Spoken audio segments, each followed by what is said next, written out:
Dean to Colonel Rousseau, which will consist of the signing ceremony and exchange of the honor. The Colonel Commandant, Major General Laddie, will now address the regiment.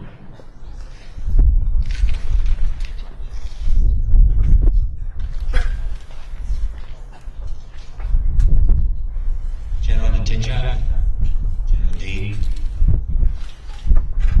all the Rousseau family, General Perrin, General Bose, Dragoons.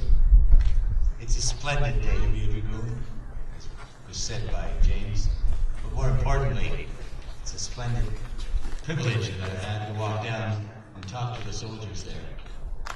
You look good, you are good, you serve well, and you can continue to serve well. Today I have the privilege of witnessing the change of the Colonel of your regiment. I was privileged at one time to be such a person. I can assure you that the quality is improving.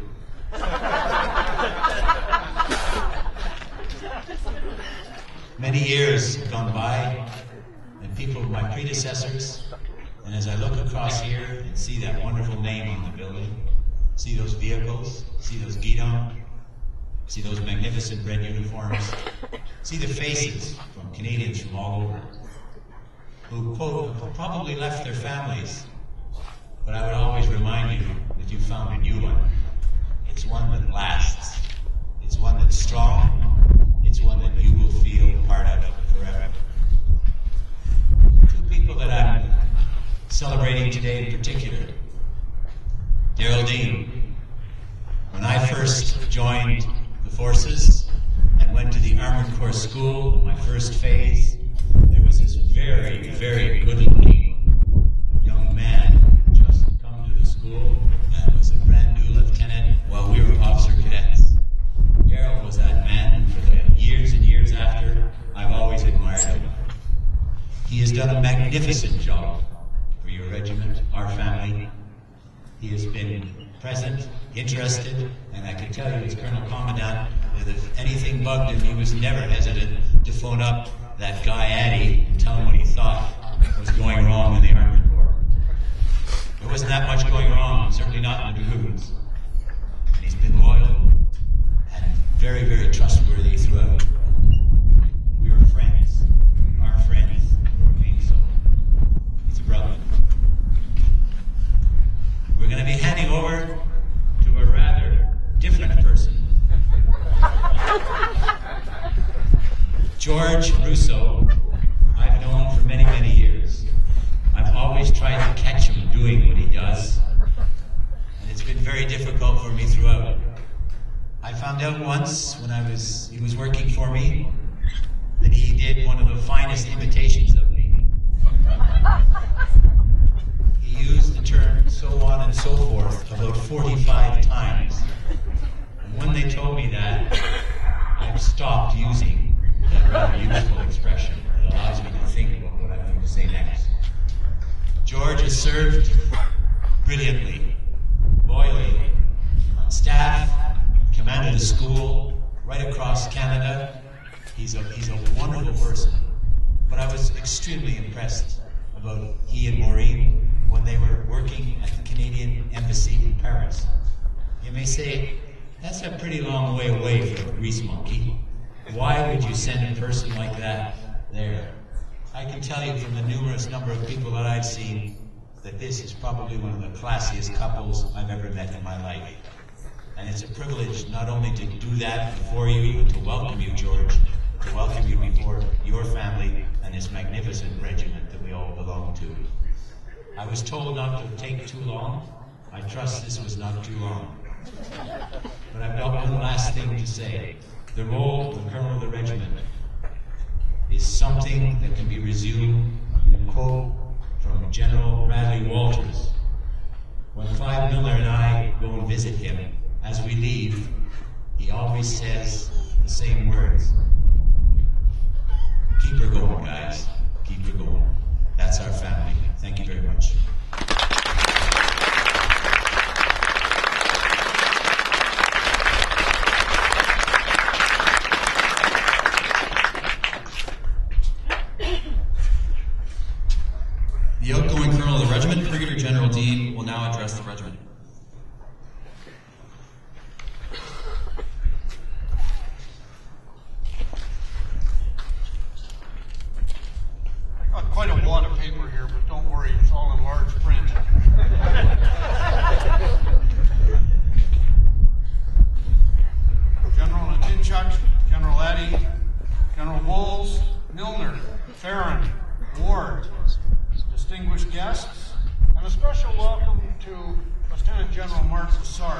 whose father I worked with 25 years ago.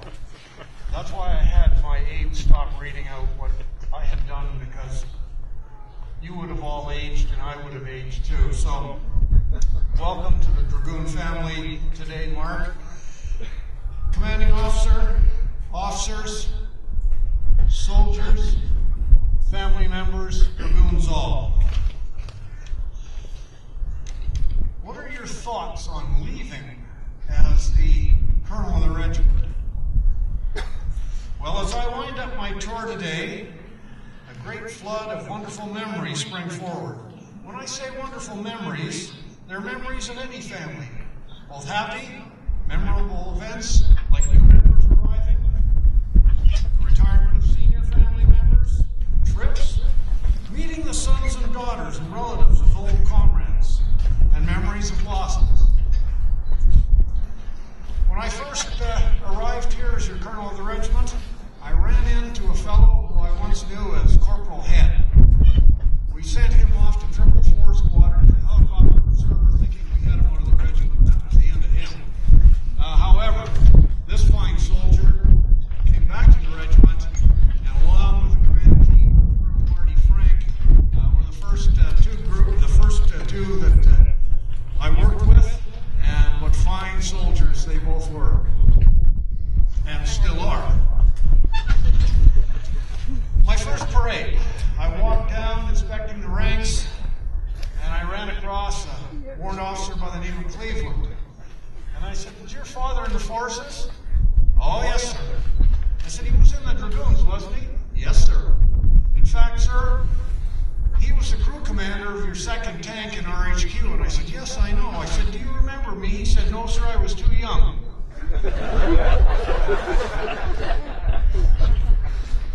Another memory, my first officer sergeant's mess dinner together.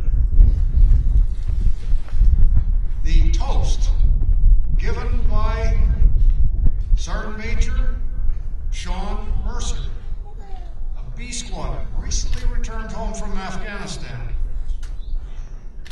and the realities of that war. I think about the slate of officers present today who were young captains when I commanded. I'm going to name some of them so you'll know how full my hands were when I was a CO. Well, there was Walter Natinchuk, Rick Hilliard, Chris Davies, Jim Farron, Mike Ward, Mike Campman, Peter Atkinson, Bob Meading, Mike Appleton, and Colonel Brian Forsyth, your soon-to-be Colonel of the Regiment, Col Rousseau. I almost think I was too gracious with my PER marks. But I must tell you, they went on to prove themselves as successful leaders in many levels, in Cold War challenges, peacekeeping, and conditions of war in Afghanistan.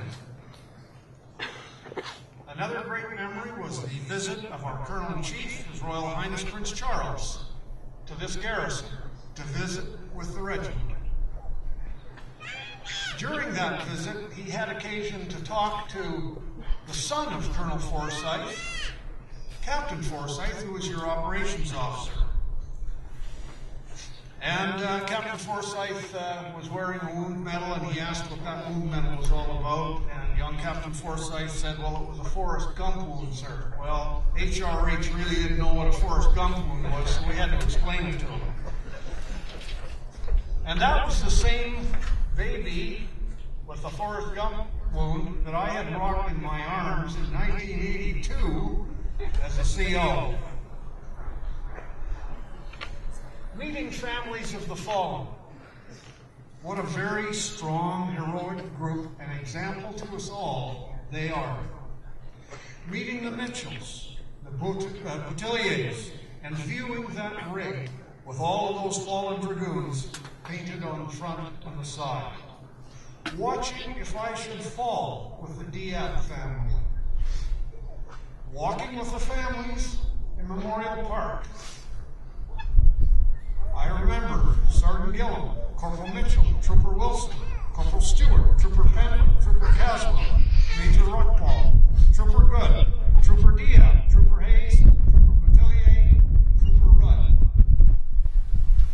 My first visit to Fort Irwin, where I was given a military police escort from the base dining hall because of activities of certain members of another regiment which will go unmentioned. But it was an interesting exit with the military police escort. I remember cooking steaks with the CO and the RSM at the conclusion of the exercise down there where the omelet was training and A Squadron was training to go to Afghanistan. Being briefed by Master Corporal Black on the value of the training and presenting a certificate to Trooper Rudd for his various regimental successes. Next thing that happened that comes to mind was my change of command and my meeting with my other two brothers, Darrell Cross and Sergeant Major Darrell Bush. None of them spelled our names the same. I guess that's why our parents named us that way. My new RSM and my new CO. What great soldiers they are. Mr. Richards and Colonel Cross. A truly memorable highlight was the opportunity to spend time with A Squadron in the Panjway, visiting Warrant Officer Green and his troop in OP Cliff, and viewing the memorial to Larry Rudd at that site.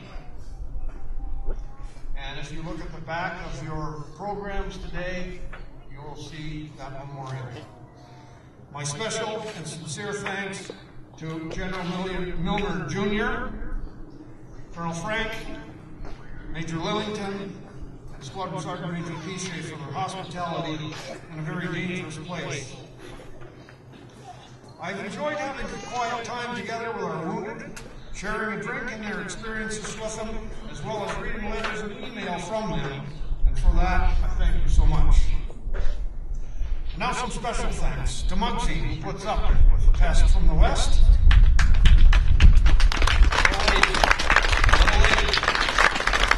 And the Colonel Commandant, the Senior Serving Dragoon, the CO, and the RSM, who have provided me with invaluable advice. To Colonel Van Price of the Association, who worked so diligently in keeping the retired members of the family connected. And lastly, and most importantly, Corporal Sean Stefford, who has driven me safely from one event to the other for the past 3 years. Now it's time to say farewell.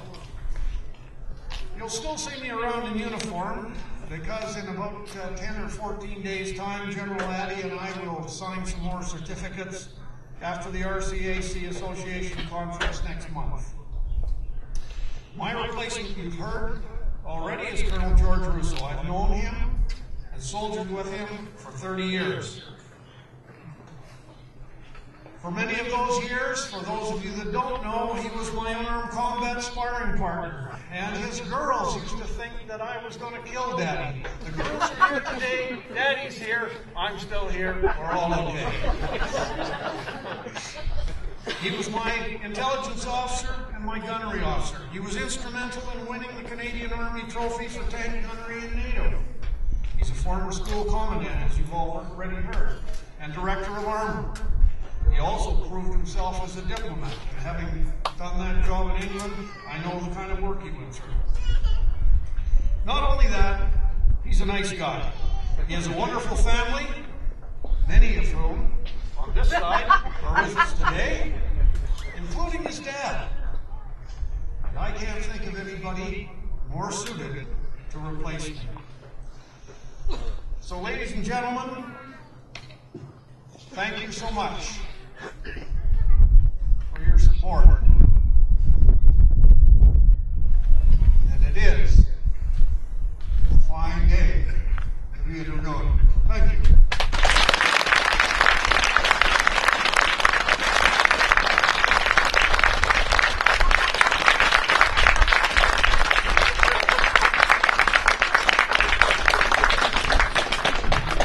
The incoming Colonel of the Regiment, Colonel Rousseau, will address the parade.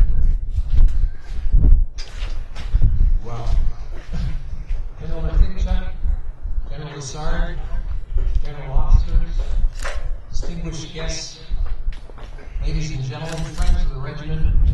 First thing I'd like to do is thank Commanding Officer and the RSM for 2 good days of getting back into the fray of things here at the regiment. I had an excellent time the last 2 days, and also I'd like to thank my mentor, General Dean, for being so gracious in handing over the duties of the Colonel of the Regiment to me.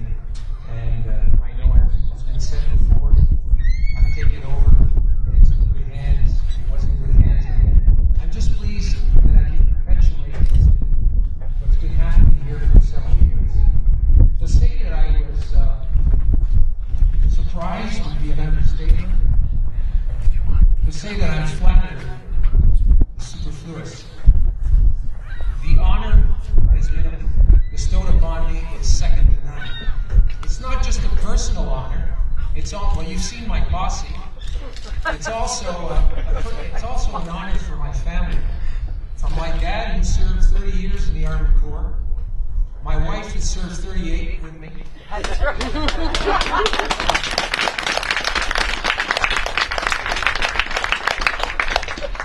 My friends that have been with me throughout my career. So it's really an honor for all of us what is happening here today. It makes it more important because, as I mentioned before, I'm replacing an individual who's kept me in the Army by his leadership, by his example. It's quite something to be able to not replace him, succeed from him, and to have all this officiated by another mentor of mine, General Laddie, who, as he has said, we've known each other many, many years, and again, an individual that I admire and esteem. And they've both been good, and I'd like to thank them for the tutelage throughout the years.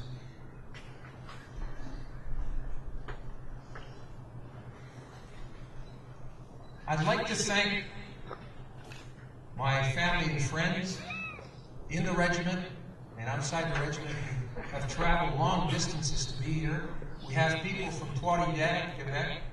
We've got people from the school. We have people basically across Quebec, the Maritimes, and Ontario who are here today. And I appreciate that. I'd like to point out everybody's here, but we'd be here for an hour. But there is, if I may, one couple that I'd like to let you know about is Pat Cullen and his wife, Lorraine. Pat has been my friend since high school, and his wife and my wife, we've known each other all these years.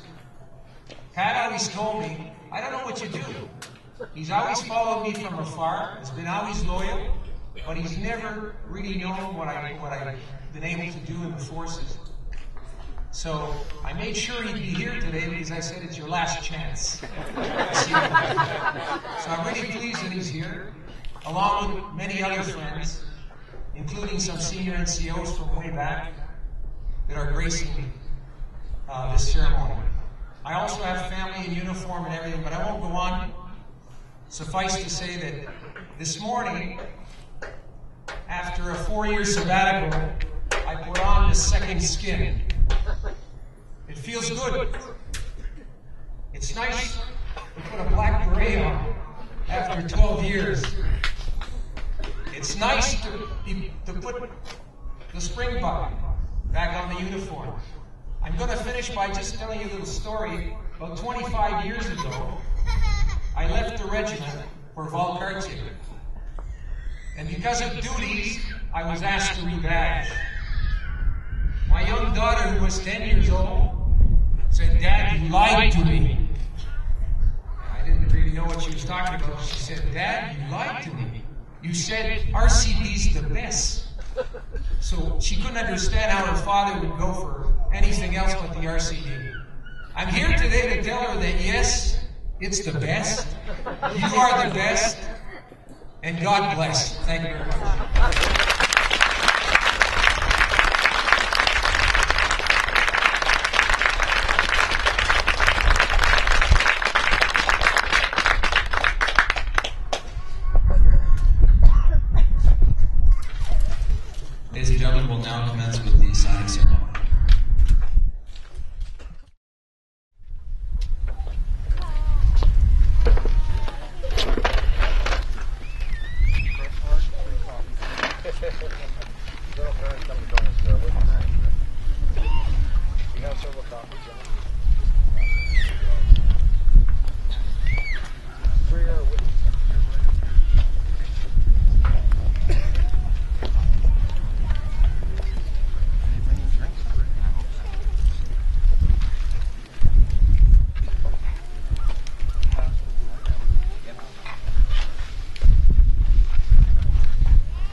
Outgoing Colonel of the Regiment will now carry the exchange of the honor.